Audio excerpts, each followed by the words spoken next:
અંકલેશ્વર શહેરી division police સ્ટેશનના હત્યાના ગુનામાં છેલ્લા 8 વર્ષથી નાસ્તા ફરતા આરોપીને ક્રાઇમ બ્રાન્ચ ભરૂચની ટીમે રાજસ્થાન ખાતેથી ઝડપી પાડ્યો છે।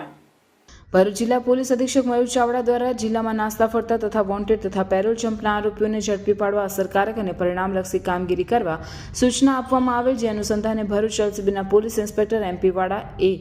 એલસીબીના અધિકારી કર્મચારીઓ અને ભરૂચ જિલ્લાના તમામ પોલીસ સ્ટેશનમાં અલગ અલગ ગુનાઓમાં નાસ્તા ફરતા તેમજ બહારના જિલ્લામાં નાસ્તા ફરતા આરોપીઓની માહિતી એકત્ર કરી આરોપીઓ શોધી કાઢી જરૂરી કાર્યવાહી કરવા માર્ગદર્શન આપેલ, જે અન્વયે પોલીસ ઇન્સ્પેક્ટર એમએમ રાઠોડની ટીમને હ્યુમન ઇન્ટેલિજન્સ તથા ટેકનિકલ સર્વેલન્સ આધારે બાતમી મળેલ કે અંકલેશ્વર શહેર પોલીસ સ્ટેશનના હત્યાના ગુનામાં નાસ્તો ફરતો આરોપી દેવીલાલ અમર કાલબેલિયા રહેવાસી કણિયા વસ્તી રાજ્યવાસ રાજસ્થાન પોતાના ઘરે રહે છે, જે બાતમીના આધારે તાત્કાલિક એલસીબીની ટીમને રાજસ્થાન ખાતે રવાના કરી અંકલેશ્વર એ ડિવિઝન પોલીસ સ્ટેશનના હત્યાના ગુનામાં છેલ્લા 8 વર્ષથી નાસ્તા ફરતા આરોપી દેવીલાલ અમર કાલબેલિયાને તેના ઘરેથી ઝડપી પાડી ગુજરાત ખાતે લાવી વધુ તપાસ સાથે અંકલેશ્વર શહેરી ડિવિઝન પોલીસને સોંપવામાં આવેલ છે અને આગળની વધુ તપાસ અંકલેશ્વર શહેરી ડિવિઝન પોલીસ ઇન્સ્પેક્ટર દ્વારા હાથ ધરવામાં આવેલ છે।